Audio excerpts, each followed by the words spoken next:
Good afternoon, good evening, and very good morning to all of you, depending where you are.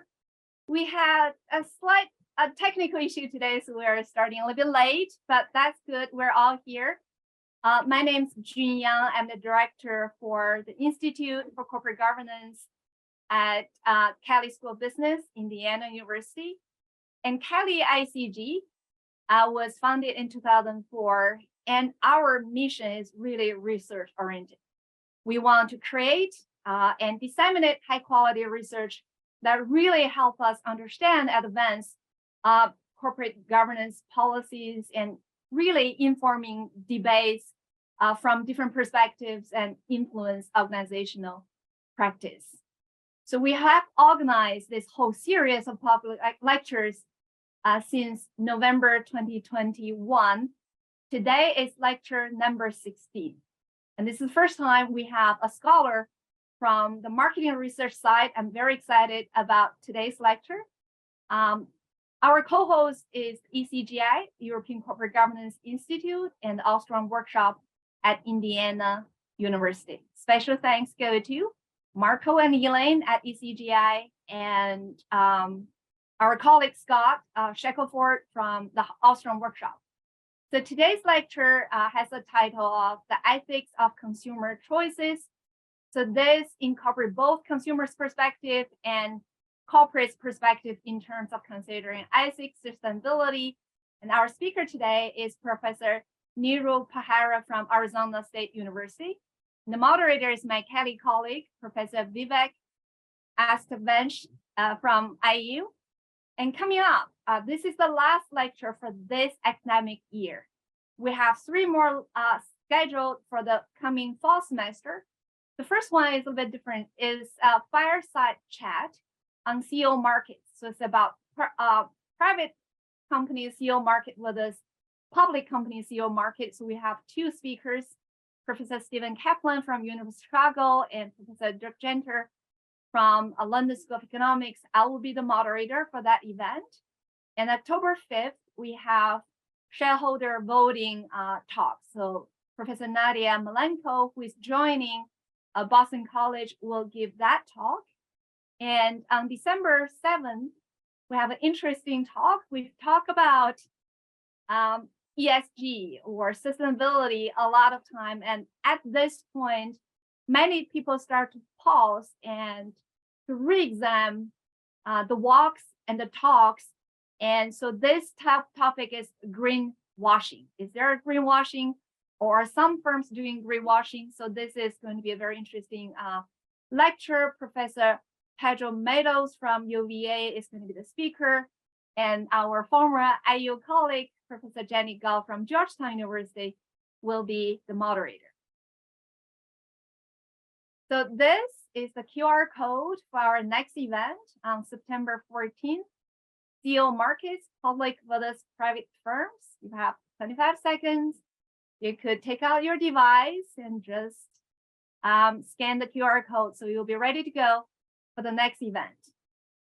So it's going to be a spiced up event, even the 2 speakers have somewhat different views on the CEO market. So I really look forward to that lecture. So now I'm going to introduce today's moderator. So Vivek is my colleague from IU. He's assistant professor of marketing, and he has many expertise in various areas of great interest of mine and probably the great interest of many of the audience, such as product recall, innovation, customer complaints, customer experience, chatbot, digital marketing, social media. Sometimes I don't even know what's the relationship between these words, data breach, firm bankruptcy, geopolitical risk, political risk, artificial intelligence, machine learning, and even labor unionization, terrorist attack. So these are new words for me. And he's very prolific scholar, and Vivek has published in numerous top journals, including the Journal of International Marketing, Harvard Business Review, POM, Production and Operations Management, and Manufacturing and Service Operations, management. Without further ado, Vivek, the podium is yours to introduce our speaker. Thank you, June. Hello, everyone. I am thrilled to introduce my marketing colleague, Neeru Paharia. Neeru is a full professor of marketing at the W.P. Carey School of Business, Arizona State.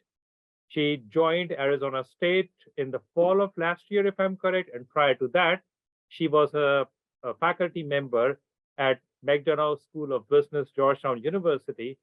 And prior to that, she was running the Center for Ethics at Harvard University, where she earned her PhD as well, or more exactly, the DBA.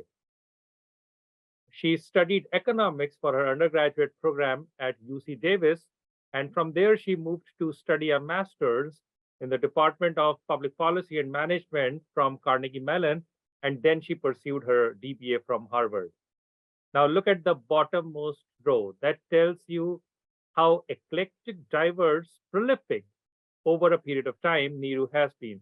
So bottom row, leftmost graph tells you from 2009 to 2023 how productive Neeru has been. So the length of the blue bar is the number of articles she has published, and the line graph that you see is the number of citations that her research articles have earned. So both pieces of evidence tell you she has been awesome. And these graphs are not mine. These graphs are from Scopus. So it's a third party that is giving you evidence of how diverse and sustainable as an academic Neeru has been. Now look at the pie chart. What do you see there? You see there the eclecticism, but on a different dimension. And that dimension is the journals in which she has published. Many, many journals. Of course, she's a marketing professor. So you see the blue bigger pie, which is occupying 24% of her articles. Those are Journal of Marketing. Then you see Journal of Consumer Research, so on and so forth. But look at the left side of that pie chart. So many journals, and that tells you how interdisciplinary or trans or multidisciplinary Neeru has been. Now go to the bottom row, rightmost. You see here evidence on the impact that Neeru's research has had on practice. Because until now, I was talking about the impact on research, on the citations is basically impact on other academics. But look at the impact she has held. So her research has total found 315 mentions, and I can tell you 315 is a very high number for academic research. Social media mentions, news and blogs, and her research has been cited in policy documents and patents as well. I don't know whether Neeru knows this, because she deserves a part of all the money that the industry is making, borrowing her research and implementing it and becoming rich and richer. I'll pass it back to Neeru now. Neeru, the stage is yours. And of course, audience, as and when you have questions, please leave them in the chat window. It's my job as a moderator to summarize your questions and ask Neeru starting at about 1 o'clock. So in about 50 minutes from now. Neeru, all yours. Thank you.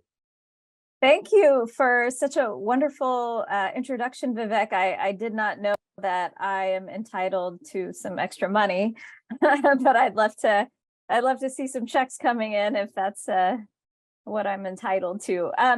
Okay, great. Well, I'm super excited to talk to you today. Actually, let me just make sure I get this share done correctly.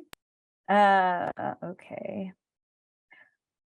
All right. I am super excited to talk to you today about the ethics of consumer choice. And I will say I am a professor at ASU in marketing, and my expertise is on consumer behavior, primarily on issues surrounding things like sustainability ethics. So when do consumers think about these things? When do they not? How can we get them to think about it more? So here, so that topic isn't really necessarily directly related to corporate governance, but it is very much directly related to sustainability, which is a topic that corporate governance has been addressing recently. So I have tried to situate this particular issue around consumers within the broader discussion around ESG and corporate actions towards sustainability. So so we'll kind of get through a variety of things. And one of the things I want to do in this talk is really, I think what helps me think about these issues and makes me pause and think more carefully about them is when you zoom out and look at the whole system of how we're producing, how we're consuming, why we're consuming, and then what are the consequences of all this consumption in terms of our one natural resource that we have, this planet that we all share and live on, and the kind of externalities that might result from our consumptions that we're not necessarily really pricing into products or taking into account fully. Okay, so what I want to talk about today, again, is around consumer behavior. And when we think about consumer behavior, one of the ways we can think about it is in alignment with the UN Sustainable Development Goals around responsible production and consumption. And so what we are thinking about broadly as a collective is how do we grow profitably in ways that are sustainable with production and consumption, such that, you know, we're not going to continually deplete our natural resource and create a situation for our future generations that's unfavorable. When we think about ESG, there's lots of things people talk about with ESG and much debate on what those things should include and what those things should mean. But what I'm mainly focusing on, my topic of inquiry here is primarily directed to environmental issues and labor issues, particularly when we're thinking about, underpaid labor or working conditions and those kinds of things. And just to start off, since I'm a marketing professor and marketing professors are really actually in business schools just to entertain others. No, I'm just kidding. I want to show you this quick video from the show The Good Place that I think kind of articulates very well the conundrum that consumers often find themselves in just by consuming everyday products for their personal needs. Life now is so complicated. It's impossible for anyone to be good enough for the good place. I know you don't like to learn too much about life on Earth to remain impartial, but these days just buying a tomato at a grocery store means that you are unwittingly supporting toxic pesticides, exploiting labor, contributing to global warming. Humans think that they're making one choice, but they're actually making dozens of choices they don't even know they're making. All right, so I think what this really speaks to is, when we look at the whole system and who the players are, what is the role of the consumer when we think about sustainability? And what is their responsibility? What is their agency?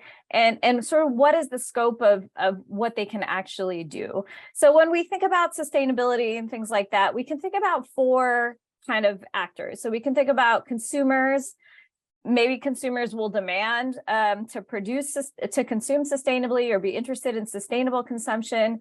Companies in terms of their production. So are companies producing sustainably?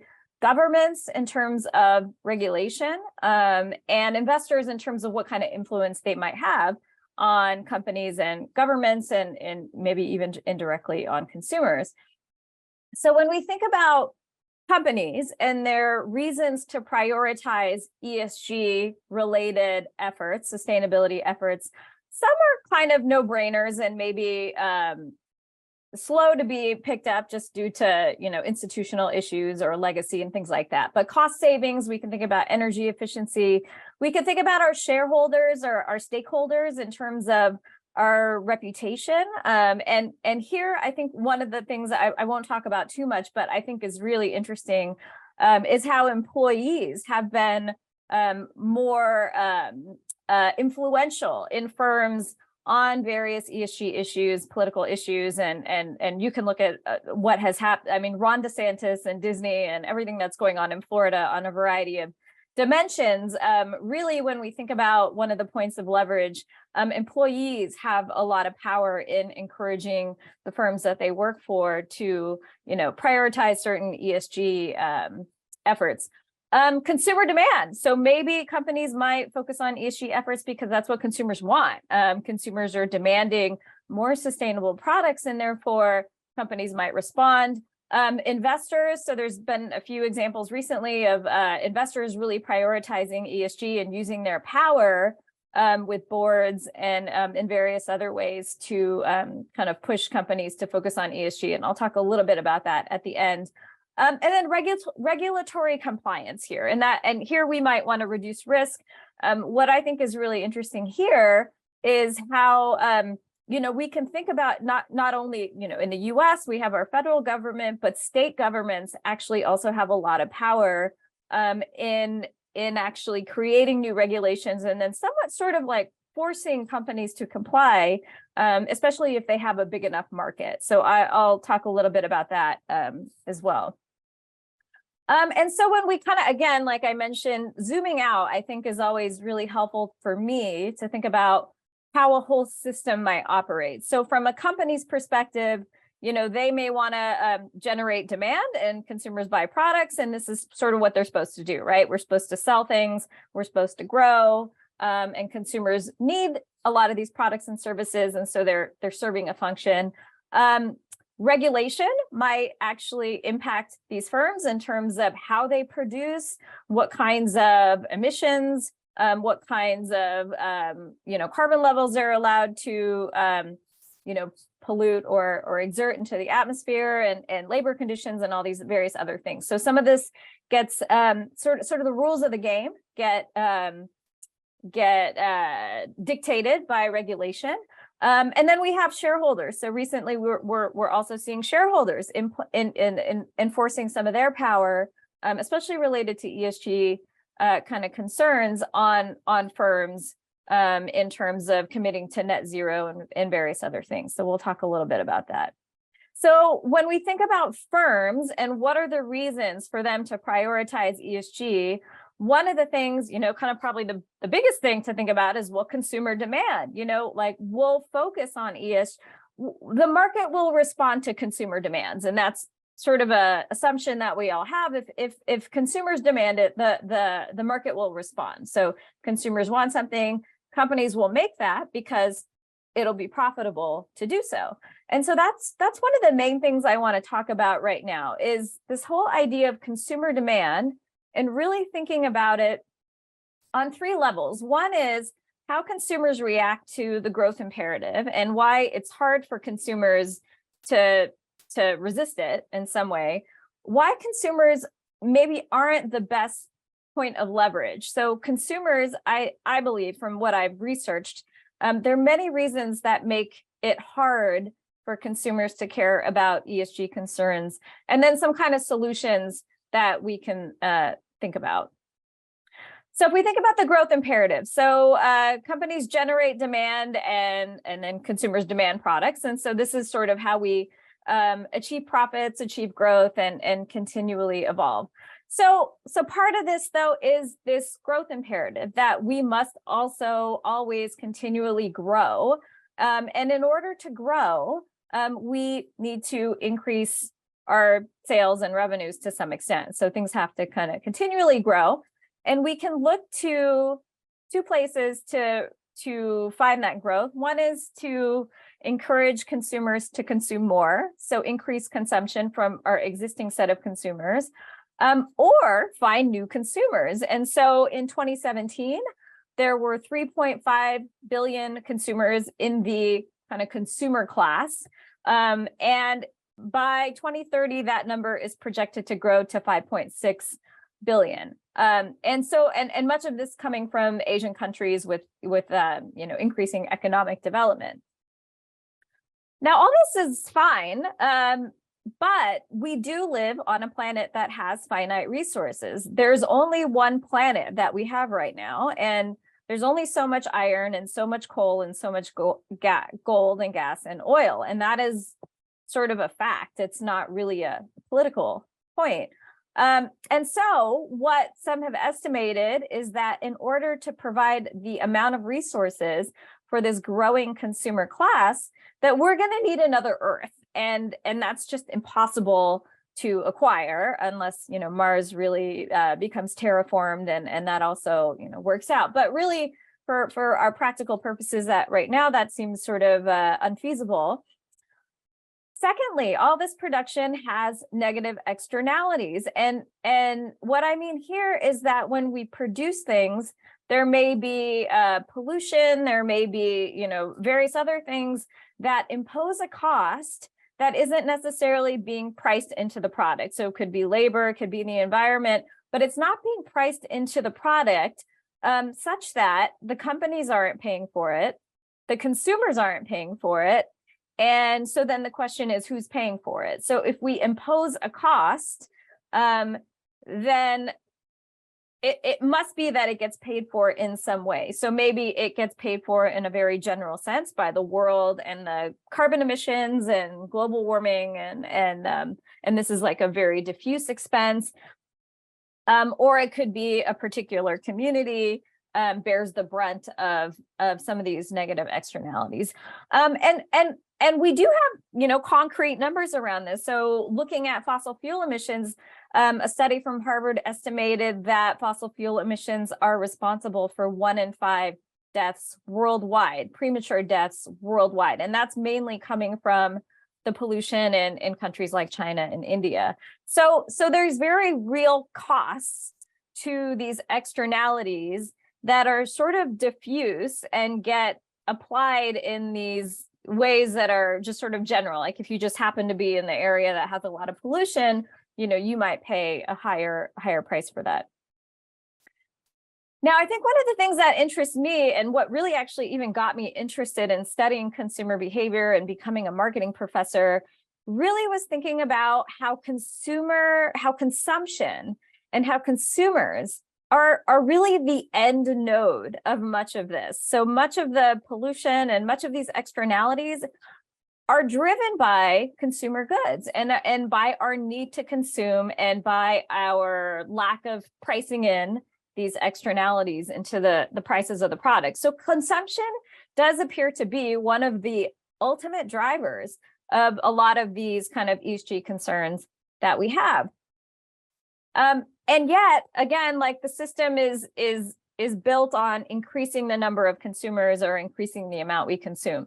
So as consumers, and I think a lot of the discussion around some of these issues tries to put the responsibility on the consumer. So as a consumer, can we just consume to choose less, right? If we are the end node of all of this, can we choose to consume less, or can we consume more sustainably? Can we prioritize products that price in these externalities or don't have them, or whatever it may be?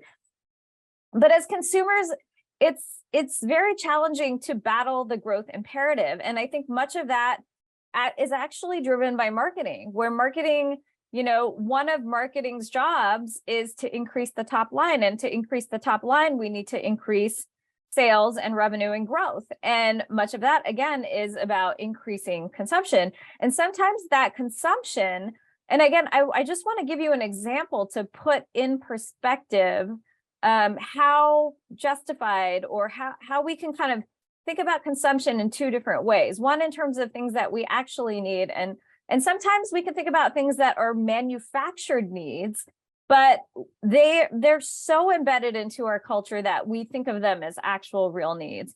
So we can think about the tomato, that might be an actual need. You know, we need to eat, right? So that's pretty clear. But I think my favorite example, and I offer this example because it sort of illustrates the really extreme case here, but I think one that is so pervasive that it's one that we don't really even question, is the case for diamonds. And when we think about diamonds, there are these beautiful, pretty shiny rocks. And the market for diamonds, we think about $80 billion is the global market, half of which comes from engagement rings.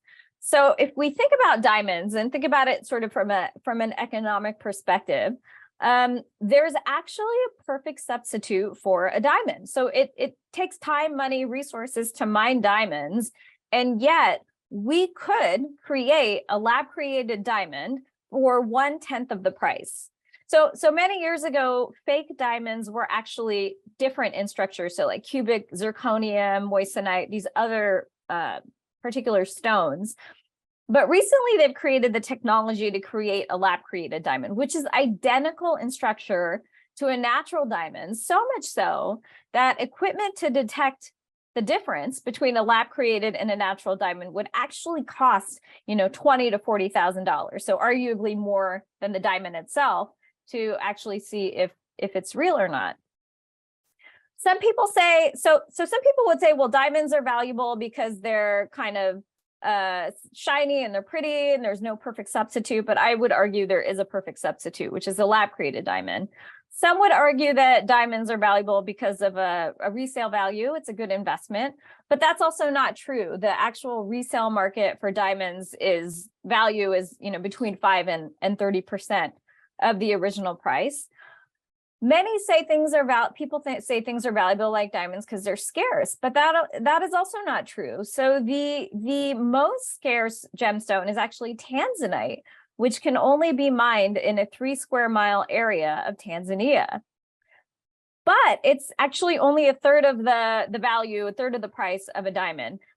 Add to that, if you think about scarcity, how many brides in the US have diamonds? It's about 80%. So it's not really that scarce if you think about people who have them or don't. A Lamborghini might be more scarce, but a diamond, in fact, isn't really that scarce at all. So we have all these reasons to think that diamonds are valuable, but really even the chairman of De Beers said that diamonds are intrinsically worthless.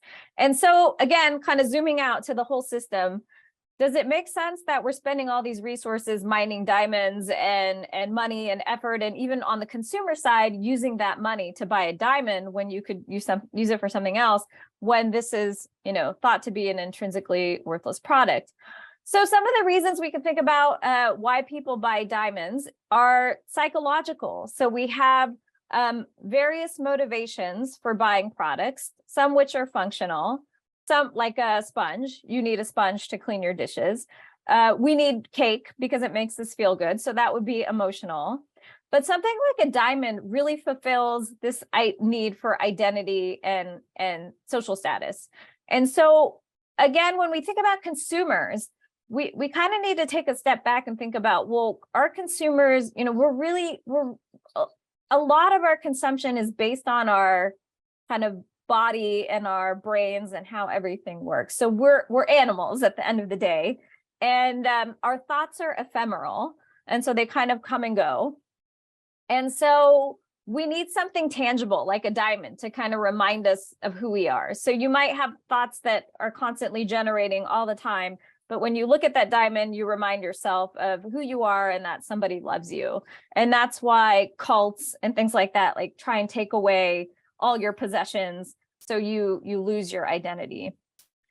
There's also this idea of conspicuous consumption and wastefulness. And so one of the things here, one of the theories is that as animals who live in a community, one of the things we want to do is convey our social status to others. And one way of doing that is by wasting resources. So one of the good examples here is that, many years ago, people would grow lawns, at the advent when lawns were invented, because it was a sign that they didn't have to use their land to grow food. So it was considered to be wasteful. And that's partly what diamonds do for people. And so where animals might fight for status with physical aggression. So think about baboons and koalas. There's the alpha baboon and the alpha koala. They're able to kind of fight off all the other koalas and all the baboons and achieve all these resources and have all the females and all the territory. We kind of do the same way with these expensive products. So we're not that different. We just sort of exhibit our dominance in a more kind of civilized manner. And so you can look at, Jennifer Lopez got a $1.8 million diamond ring, Demi Lovato, over $1 million. So this is a very alive and well practice.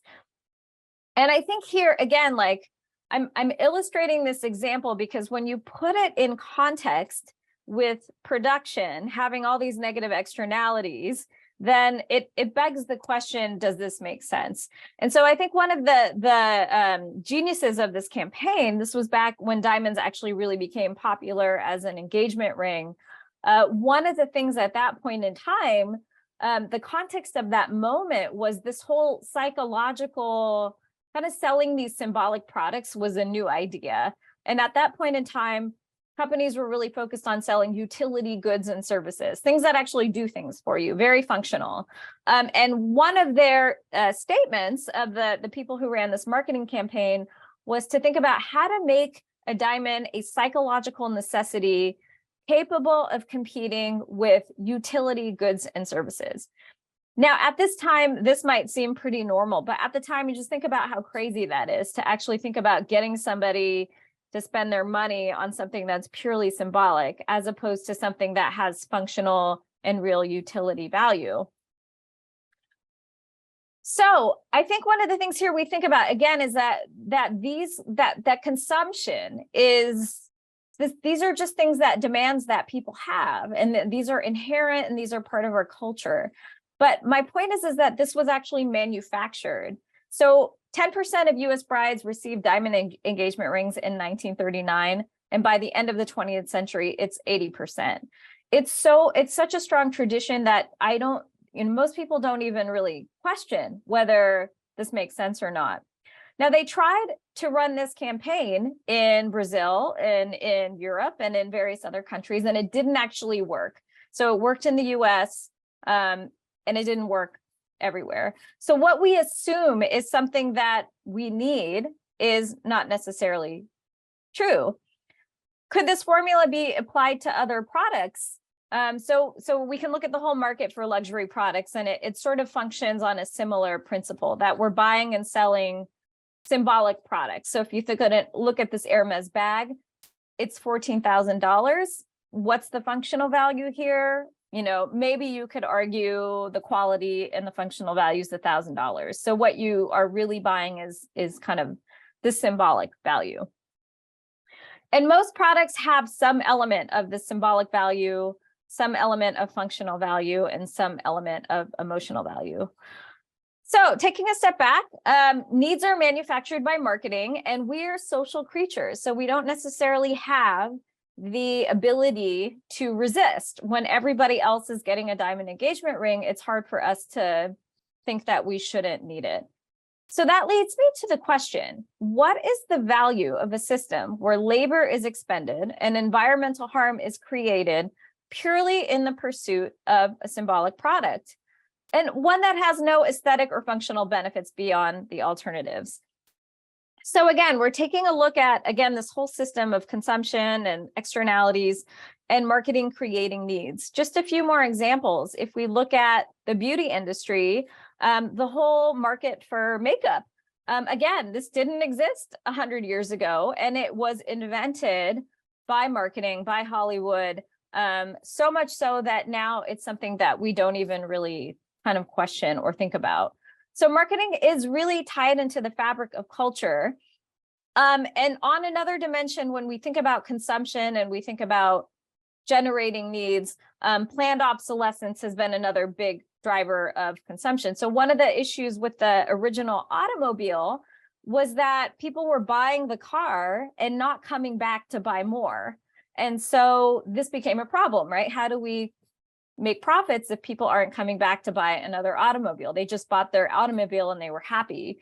And so one of the things that evolved from that was this idea of versioning and planned obsolescence, so that every 2 years we'll upgrade the vehicle, make it a little bit more fashionable, add some features, but also maybe not make all these things backwards compatible with the original versions. And the same kind of trend happens with fashion, that we always have to sort of upgrade to the newest versions. Okay, so taking a step back, we have companies that are generating demand and consumers that are demanding products.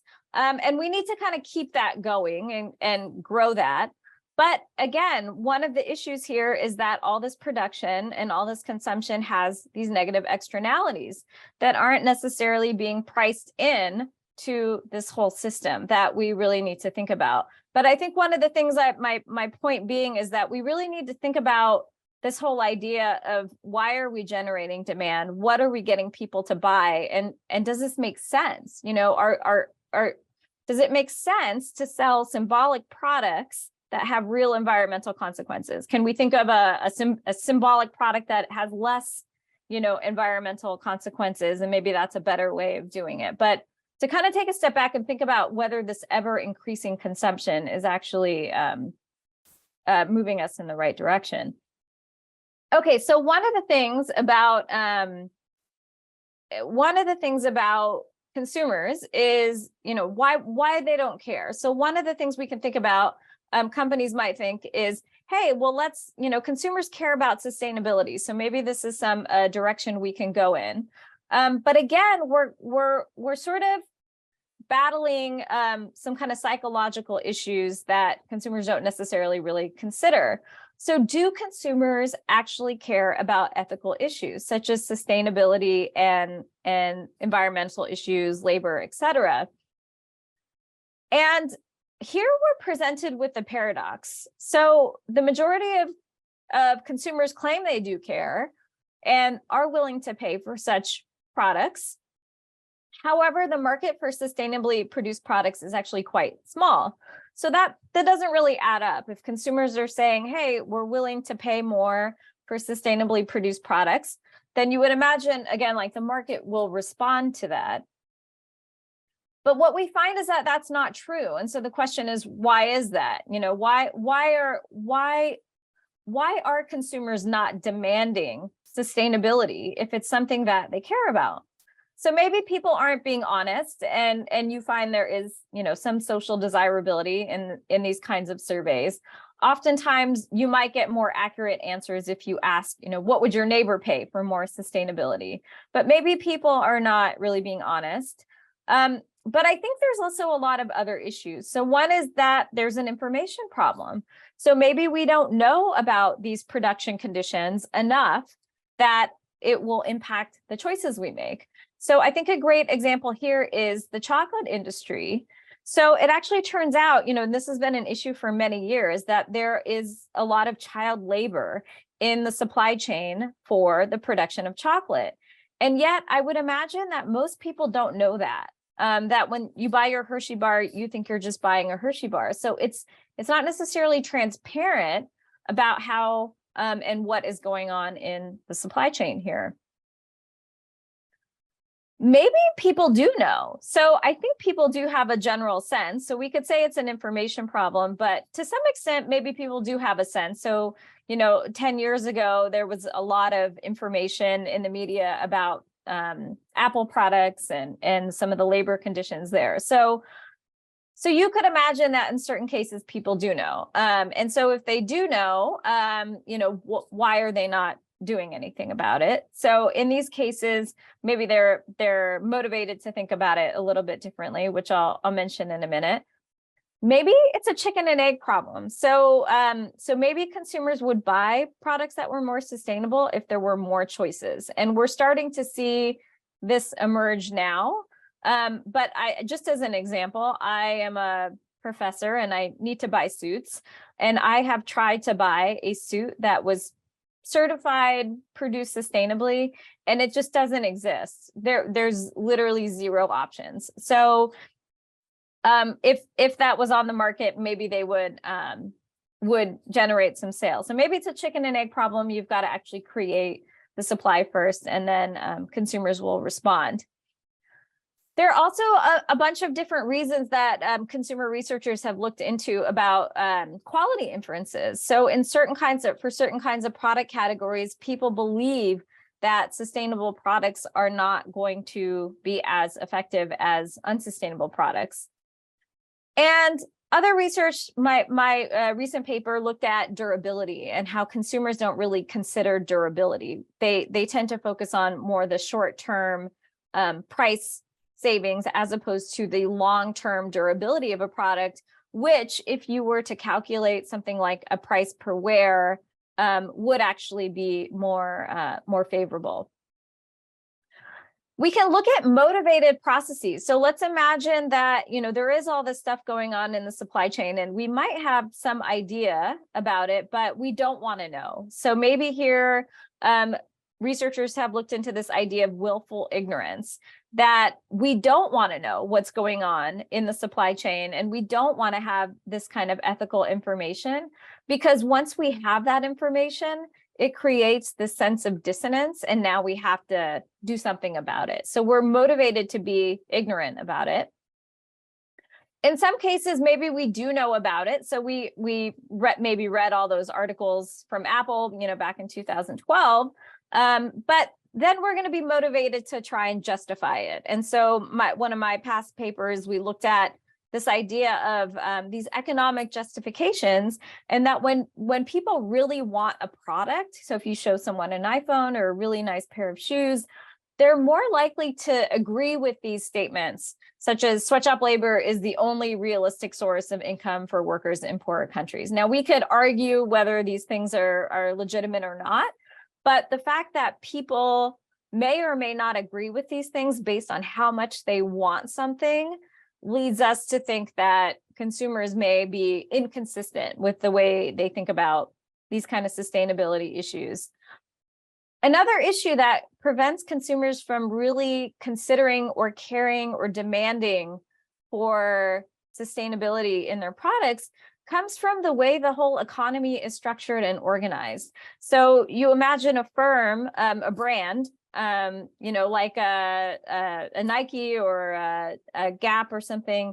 The production for their products actually is outsourced. So the production actually happens outside the boundaries of the firm. It happens in a faraway location. And so there's this sort of level of indirectness that keeps consumers from really, really caring about it, because they're not actually doing anything. The firm's not even doing anything. They'll just say, well, we outsourced it to somebody else, and then they outsourced it to somebody else. And so from a consumer psychology perspective, this creates this sort of diffusion of responsibility.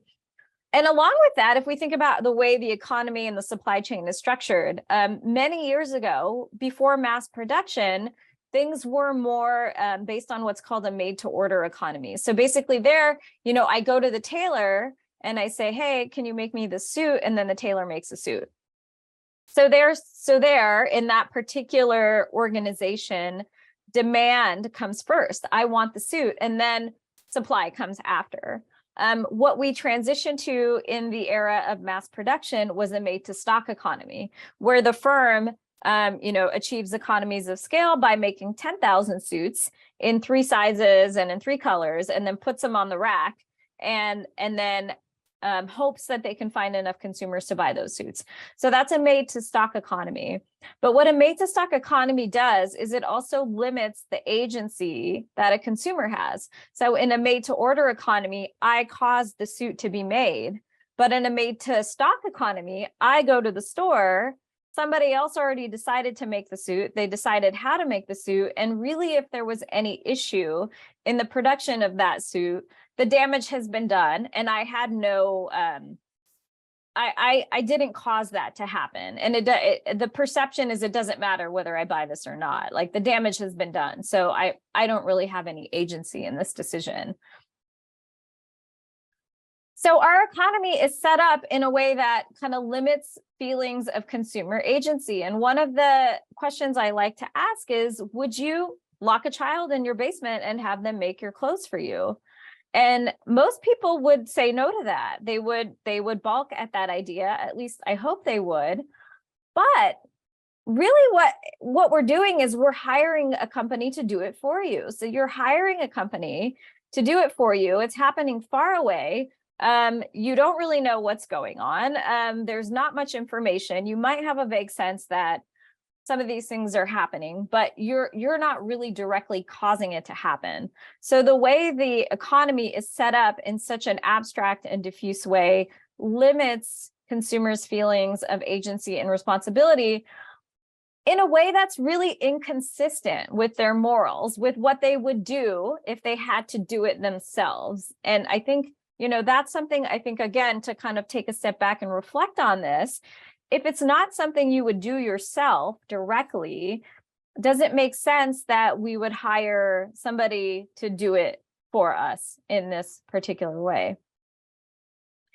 So we can think of kind of taking a step back, that we can think about, some of these needs are manufactured, some of them aren't, but the system is really set up so that we don't care about the costs, because they are far away, because we don't have all the information, because we're motivated, because we really want things. Basically, we're not kind of set up to care about the cost as much. And so kind of coming back to our system here, these externalities are not as much in the forefront of our minds as if they would be if we had to kind of do things more directly. So what are the solutions? Again, we have finite resources, we have negative externalities, and we have these players. So where should the burden be? Who should kind of be responsible for this shared resource that we have? And so we can think about consumers. And when I started my studies in consumer behavior, I thought, wow, consumers are the ones who really have all the power, because they can demand that their products be made more sustainably. And then everything else should just kind of flow through that. But as I researched this and learned about it, I kind of felt more bearish on consumers and their impact for change. Companies, governments, and investors. So we can think about all these kind of points of leverage. Going back to the consumer, we can think about more recently some trends around how citizens have been kind of converging their identities as citizens, where we would typically vote, if you want certain legislation and certain regulations, that you would vote on those things. And as a consumer, that's a very amoral domain. We just buy things, right? That we buy things because we need them. We don't really think about the morality of it much. But these two identities have been merging. And so you see more kind of voting with our dollars, and a number of examples of this in recent years where consumers are kind of becoming more activists, most recently with Budweiser and some trans issues that's been really interesting to follow recently. So this is an ongoing issue, but I think really, again, what it comes down to is if companies produced products sustainably, where they price in the externalities, would consumers pay? And one example here, kind of thought experiment, is if we think about the chocolate industry. Again, if they've done some studies and found if they were to increase the wages and that the farmers get by 40%, that would allow a living wage, which would help prevent child labor. That would add about 10% to the price of a candy bar. So our Hershey bar, instead of $1, would be $1.10. Now, the question is that okay? And many would say, well, that's a burden on the consumer. I would argue the counterfactual, which is that what if in the US we had no labor regulation and we had no environmental regulation? That price of a chocolate bar would be 80 cents, or 90 cents. And so we as a community have decided that we want a certain kind of floor.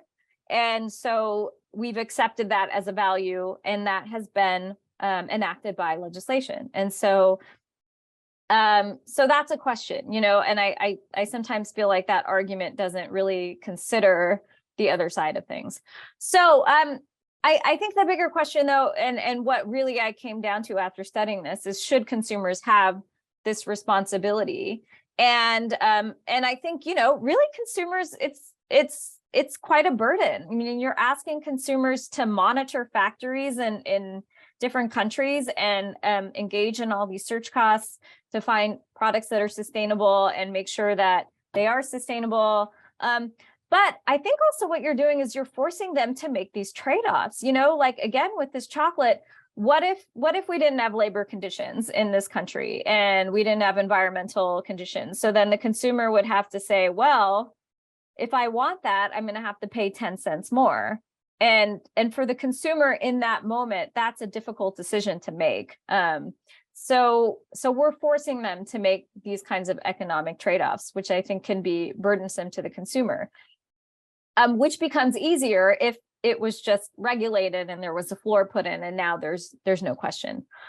So for companies, sustainable production. So one of the things that companies can do is how can companies increase consumer demand for more sustainable products? And here also is where research has really looked at a variety of different strategies for making it easier for consumers to make sustainable choices. So really basic stuff. Some of these are really basic and some of these are more kind of recent research oriented strategies, but one is just having choice. So, you know, again, like I can't find a sustainable suit. If there were a few on the market, I'd buy one. EVs, right? So now that there's more choice, people are making more purchases here. Reducing monetary and behavioral costs. So increasing the number and availability of charging stations, right? Reducing the burden on consumers, making it easy. Information and transparency. Now, again, like if you use this model of as a consumer, I'm hiring a company to do something for me, to make my products for me, then that would argue that I should have access to all this information about how are you making my products, you know? And a lot of this information is hard to access, but some companies have been like Patagonia, focusing on transparency, and Everlane, so giving consumers the information that they might want. Really basic things about segmentation. So there are groups of consumers who care more about sustainability issues than others. So how do we use those consumers to, you know, maybe achieve economies of scale? Quantification and concreteness. So, and I think these are some issues that even get involved with ESG reporting, but how do we think about how to quantify things like sustainability in a way that's meaningful and easy for consumers to process?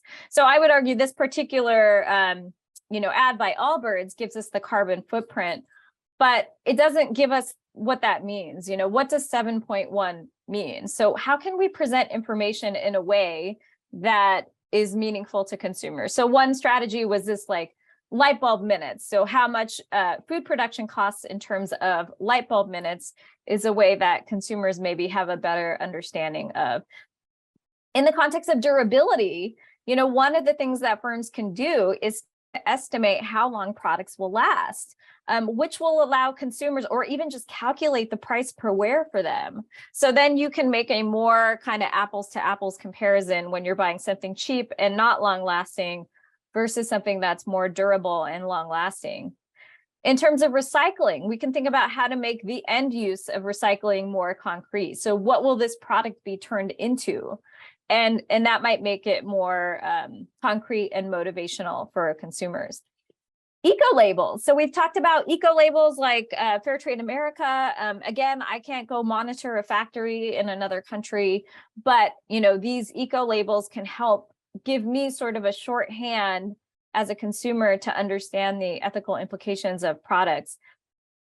As I talked about, production is so far away. So how do we increase that sense of connection, kind of an emotional connection with the producer? Again, as a consumer, we don't want to harm others. So how do we make it more clear that there is actually another person on the other side of this? Along with that, buying local. Ownership and agency, I talked about that a little bit with made to order production can make increase agency. Again, we are social creatures. So O-Power has used these sort of normative appeals. So comparing you to your neighbors, and we sort of understand what we're supposed to do by what our neighbors do. Making these kinds of things conspicuous. Patagonia has become sort of like a badge of symbol of being an environmental supporter. Social status. So even some of these electronic vehicles and these kind of more green products have become these sort of more eco-chic, I would say, kind of expensive and status-oriented products. New business models like Rent the Runway, which focuses on, you know, rather than everyone buying a dress, that we could reuse the same dress across many people, carbon offsets. And, you know, really at the end, you know, one that's probably not that popular is dematerialization. So how do we reduce consumption? And as I mentioned before, some of this consumption is purely symbolic. So how do we kind of how do we question what we consume and not just consume more and more and more just for the sake of growth? And companies like Patagonia have been spearheading that. Okay, so let me try and, I know I only have a few minutes, so let me try and wrap up a few other things here. So governments and regulation. And so what is the role of government here? And you know, there are lots of issues to think about here. And in the US, you know, obviously it's some of these things get very politicized. You know, some would say there's a moral responsibility for governments to regulate some of this stuff. Companies, you know, tend to not appreciate regulation, although in some cases they might want it because it could create a floor for their competition. And even Larry Fink said, you know, as he was also saying, you know, these things like environmental issues and ESG are going to be material for companies, that it is for governments to make policy and enact legislation, and not for companies, including asset managers, to be the environmental police. So legislation could be a way to regulate some of these things, and sometimes we can use these more market-based approaches like incentives and taxes, HOV lanes, things like that, to get consumers to adopt some of these products. And we have seen, and I think it's interesting that when you look at state governments in particular, the kind of leverage they might have in enforcing or encouraging companies to invest in EV. So I would argue that some of the regulations here have really built up that particular industry. More recently, New York State passed the Fashion Sustainability, not passed, but is trying to pass the Fashion Sustainability and Social Accountability Act. So trying to basically set a floor for companies that sell fashion products in New York, that they maintain a certain level of sustainability tracking, labor conditions, et cetera. But if a state like New York imposes this kind of a law, then you know it's an incentive to have your whole supply chain compliant. So governments can set a floor so that companies can not you know, to make them pay for these externalities, but it kind of create a level playing field. So there's no incentive to kind of race towards the bottom. Governments also create this collective action problem for consumers. So the one thing about consumers, you know, they may demand sustainability, but it's hard to feel efficacious as one consumer, and so that limits their motivation. And then we can think about political economy, right? How do we invest in sustainable technologies? Now you can also think about investors, you know, so Larry Fink mentioned environmental, social, and governance issues will increasingly be of material value to corporate valuations. So investors recently have been also wielding their influence on companies. And so some of the biggest asset management funds and state pension funds have been pushing towards net zero. But what's interesting here with the pension funds and even these asset management funds is the backlash from the Republican state governments against some of this stuff. So, but these investors also have a lot of influence in terms of voting rights, investments, disclosures, and more recently, what we saw with ExxonMobil, where these activist investors were able to elect 3 kind of ESG friendly people to the board, creating, you know, big changes in policy. So again, we have kind of in conclusion, we have one planet and we have to manage it effectively. And there are various forces at play. And when we take a step back, we really need to think about which ones of these arrows is functioning effectively, and which ones make sense. You know, is the idea that we just need to grow and grow and grow and consume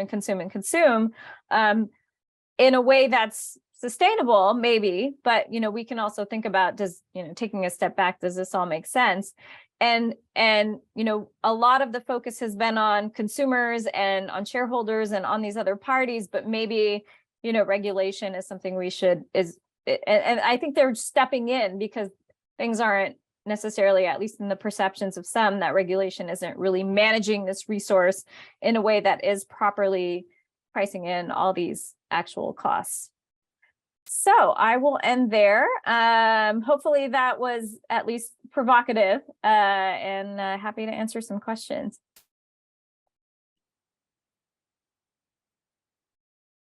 Thank you, Neeru. I think one of the striking aspects of your presentation was the slides.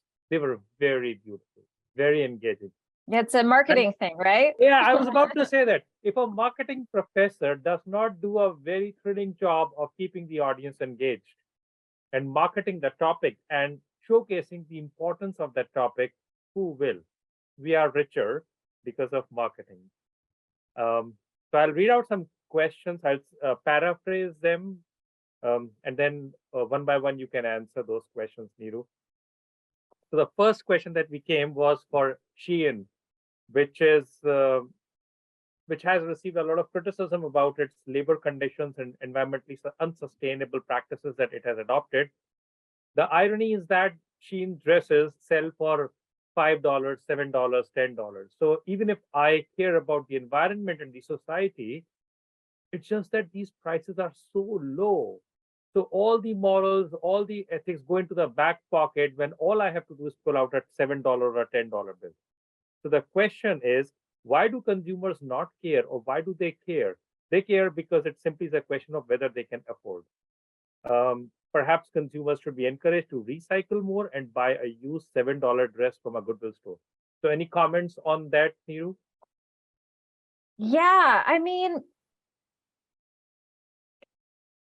consumers are emotional beings, and I think when I started studying this, I reflected on my own behavior, and I still reflect on my own behavior, that when I go to the store and I see a cute pair of shoes, and it's been really hard for me to find a cute pair of shoes, and they fit me really well and they look amazing and they're cheap, I want them, and then I'll tell myself, well, sweatshop labor is okay because people need jobs and companies need to make money. And so our desire is strong. And I think on one level, you're putting someone in a tough situation. You're basically like making someone sit in front of a piece of chocolate cake and say, don't eat it.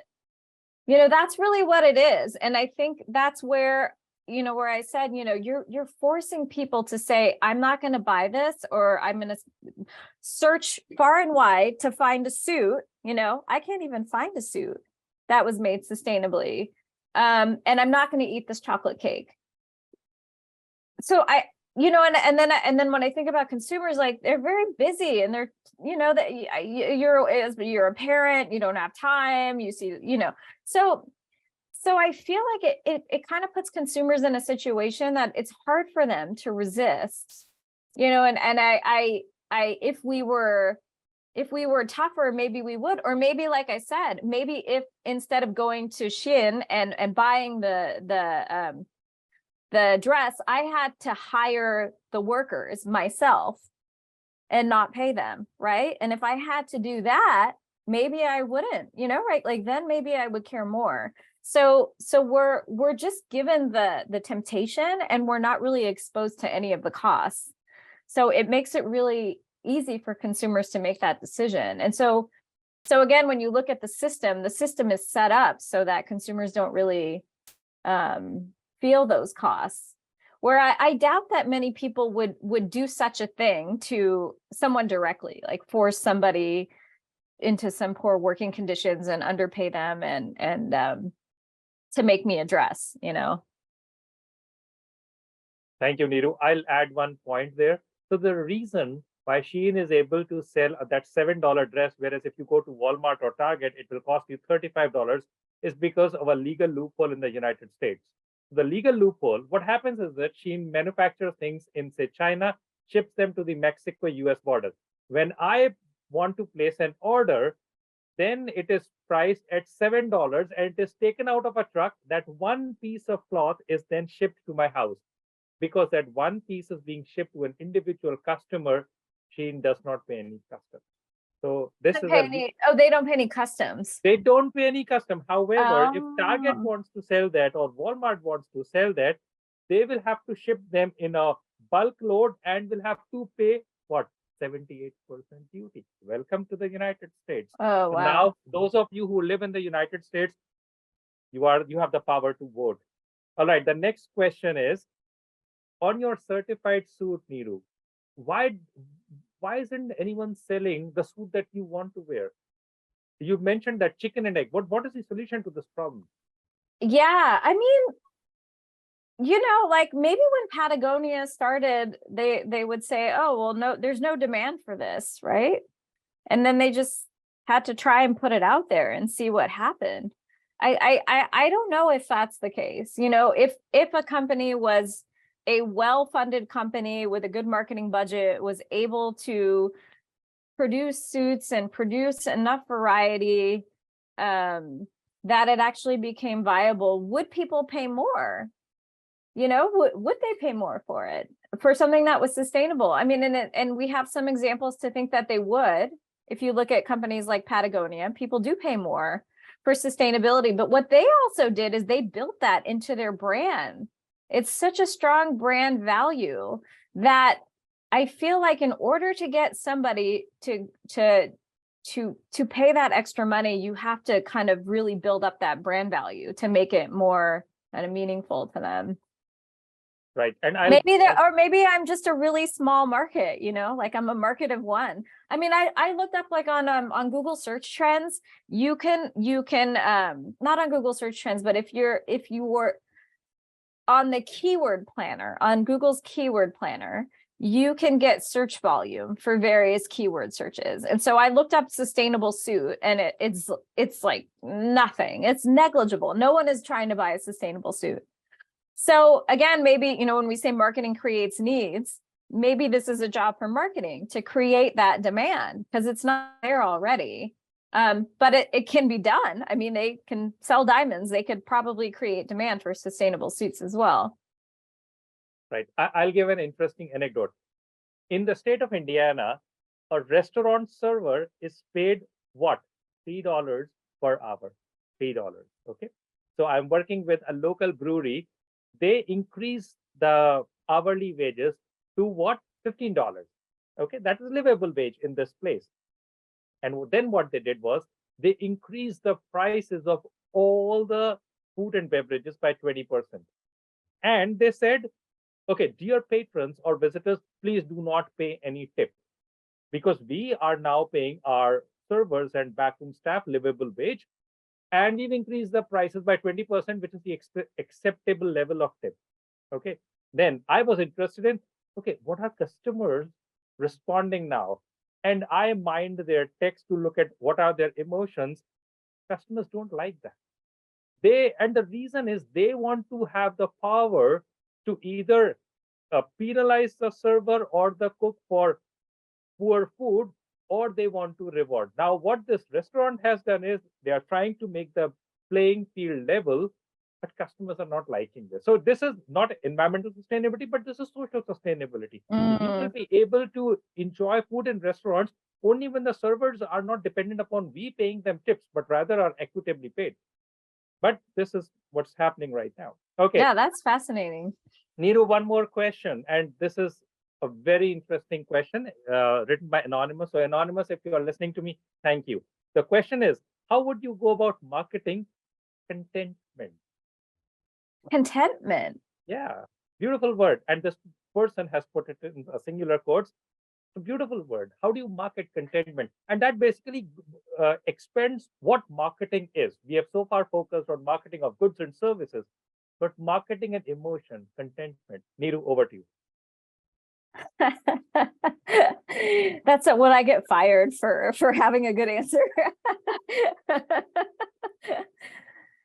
Yeah, I mean, you see this. It's interesting. You see, there is like a big movement towards mental wellness and emotional wellness, and I think one of the biggest apps that the most downloaded apps is Calm, or one of the Headspace, one of the meditation apps. So And it's interesting how that space gets commercialized as well, right? All this wellness stuff gets commercialized as a way to make money as well. But yeah, like how do you escape this? And I think it's really hard, because again, like everything is, if you were to get married and didn't get a diamond engagement ring, that would be hard to do. It would be hard to say, no, I don't want one, because it's very socially embedded in our culture. I would say, when I think the example of the diamonds, I really like that, because one of the pieces of that is very clear that was created by a marketing campaign. And when I talk to my students about that, they're shocked, because nobody questions this whole idea of diamonds and whether we need them and whether it makes any sense. But when you really kind of take a step back, we have this whole idea in marketing of persuasion knowledge, right? And that's what that is, right? That this whole idea that, oh, somebody's kind of tricking me into buying this thing. Maybe that could be helpful in defending yourself against some of this stuff. But the idea of marketing contentment is so interesting. Like, how do we kind of focus on how do you think about your savior as not being the consumer sphere, but being something more emotional? But somebody has to have the incentive to do that.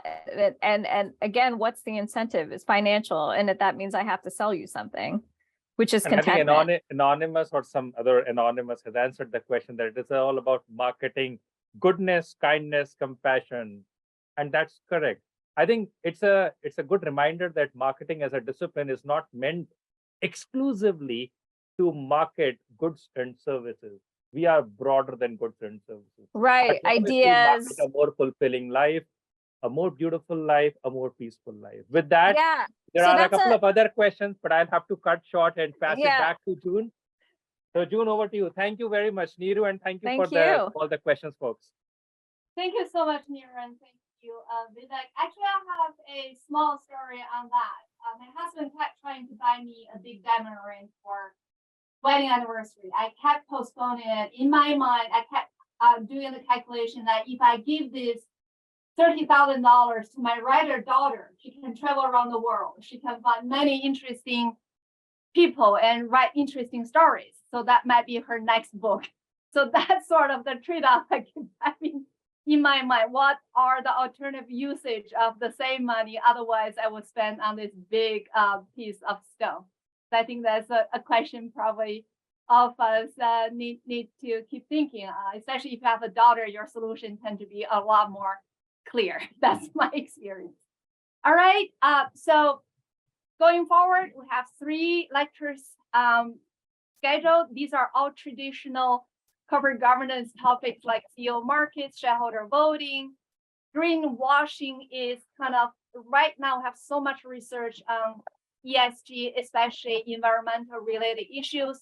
To what extent, whether we are at a turning point to look back, look at the research, look at the debate, and see whether really these organizations are walk their talks. So I think that's also going to be a very important issue. Thank you again. Thank you, Neeru, and thank you, Vivek, for bringing us a wonderful lecture from the marketing research perspective. I would have to say goodbye to everyone. I will see you in September. Bye. Bye. Thank you. Thank you.